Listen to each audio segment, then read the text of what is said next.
मेरा यहाँ press conference बुलाने का ये मकसद है कि जो लड़के मुझे हरास कर रहे थे, जिनका नाम मैं बता चुकी कि एक मुदस्सिर हुसैन मलिक है जो बैंक एम्प्लॉय है और जाहिद अली खान है जो कि बारामूला का रहने वाला है।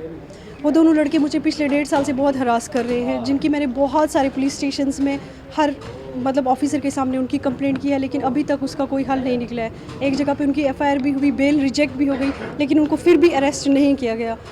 वो इसी वजह से जब पुलिस डिपार्टमेंट ने कोई कदम नहीं उठाया तो उसकी वजह से वो मुझे अभी तक हरास कर रहे हैं, परेशान कर रहे हैं। अब क्राइम ब्रांच में उन्होंने एक फ़ेक रिपोर्ट दी है मेरे बारे में, तो उस वजह से मैं अब ये प्रेस कॉन्फ्रेंस बुलाने का ये मतलब है कि अभी हर जगह पर मैं बदनाम हो रही हूँ, तो मुझे मेरी डिग्निटी वापस चाहिए। और मैं उनसे अपील करती हूँ, गवर्नर से और आईजी जो क्राइम ब्रांच के हैं, कि वो मुझे बताएं उन्होंने कैसे, किस बिना पे, बिना इन्वेस्टिगेशन कैसी फ़ेक रिपोर्ट पेपर में दे दी है।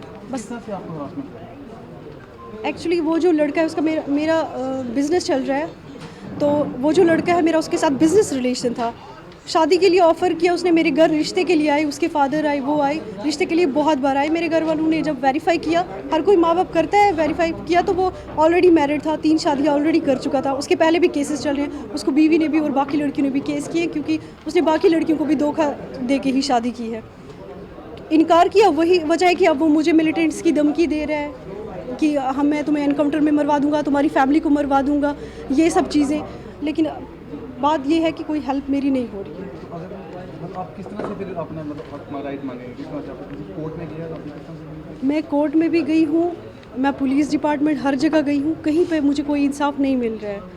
तो अब लास्ट पे जो ये प्रेस कॉन्फ्रेंस बुलाने का ये है, ये मैं उन अभी सारे ऑफिसर्स जो मुझे इस टाइम सुन पा रहे होंगे, जो मुझे सुनेंगे, मैं उनको बता रही हूँ। जो इस टाइम पे हमारे जो मेन है, जो हमारे कर्ता धर्ता है, वो तो हमारे गवर्नर साहब हैं। मैं उनसे अपील करती हूँ, वो मुझे सुनेंगे तो मैं उनको बताऊँगी कि क्राइम ब्रांच वालों ने क्या किया है।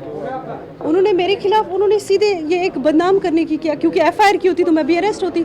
मैं किस लिए, वहाँ एफआईआर 17 को हुई है, मैं तो अरेस्ट नहीं हूँ, मैं तो आपके सामने हूँ ना। जब मैं अरेस्ट होती तो फिर मैं इस टाइम पे यहाँ नहीं होती। तो ये तो मुझे बदनाम करने का ही है ना। अरेस्ट जब किसी को एफआईआर की जाती है, उसके खिलाफ 24 घंटे के अंदर उसको अरेस्ट किया जाता है। मैं तो नहीं हूँ, ये तो फिर सीधी सी साजिश है मुझे बदनाम करने की। उन लड़कों के साथ मिलके मुझे क्राइम ब्रांच वाले, कोई एक बंदा मिला होगा, क्या होगा, मुझे बदनाम कर रहे हैं। हाँ बिल्कुल, वो मेरे घर आए, मेरी शॉप पे आए, उन्होंने मुझे बोला कि हमारे कुछ पलहालन के मिलिटेंट्स हैं जो तुम्हें मार देंगे, वो तुम्हें मार देंगे, इसलिए तुम एक काम करो, मेरे साथ शादी करो और सऊदी चली जाओ। मैंने उस चीज़ से इनकार किया, मैंने तभी जाके कंप्लेंट की। इवन कि उसने डीआईजी गुलाम हसन भट्ट साहब के सामने 4 अक्टूबर को 2017 को लिख के दिया कि हाँ मैं इसको डरा रहा था, मैं इसको लाइक करता था, शादी करना चाहता था। मैंने सोचा डरा धमका के कि मेरे साथ शादी करेगी और हमें जायज़ है कि हम साथ शादियाँ कर सकते हैं, ये चीज़ उसने एक्सेप्ट की है। वो आईजी साहब से, उनसे ये बात करें कि मेरे बारे में जो उन्होंने मुझे मेरी इस तरीके से फेक रिपोर्ट दी है, वो उनसे इस चीज़ का ले कि उन्होंने कैसे किसी लड़की को, किस बिना पे उन्होंने इतना सब मुझे बदनाम कर दिया, किस बिना पे किया, कैसे फेक रिपोर्ट दी, जबकि मेरे जिसके बारे में वो एफआईआर बोल रही है इसके साथ कोई कंटेक्ट ही नहीं हुआ। मेरे साथ जब कोई इन्वेस्टिगेशन, मेरे साथ कोई कंटेक्ट नहीं हुआ, तो ये रिपोर्ट कैसे आ गई? मेरी तो लाइफ ख़राब हो गई है ना। तो इस चीज़ का वो करें, मसला हल करें। अगर वो कर सकते हैं तो ठीक है, अपनी लेवल पर नहीं कर सकते तो फिर वो लड़के मुझे एनकाउंटर में मारने की कोशिश करें। मेरी फैमिली में मेरे डैडी हार्ट पेशेंट है, उनको कुछ होता है या मेरी फैमिली में कुछ होता है, मैं तो तब तक वैसे वेट करूँगी नहीं, मैं कुछ दिन तक वेट करूँगी। फैसला हुआ मेरा, क्राइम ब्रांच वालों ने इस चीज़ का जवाब दिया, मेरी डिग्निटी मुझे वापस मिली, ठीक है। मैंने ह्यूमन राइट्स में भी पिटीशन फाइल किया और डेफेमेशन का केस भी किया है।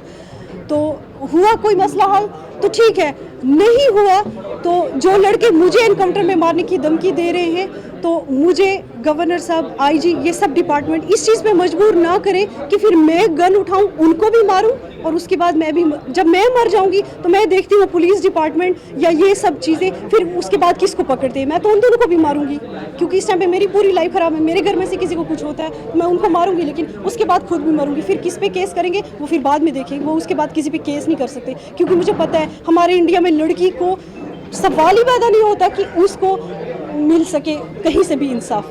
लेकिन मैं बस ये एक, मुझे तो पहले ही लग रहा है कि एक नाकाम कोशिश है, लेकिन फिर भी मैं सोच रही हूँ, गवर्नर साहब से मैं अपील कर रही हूँ, मुझे लगता है कि शायद वो मेरा काम कर दे।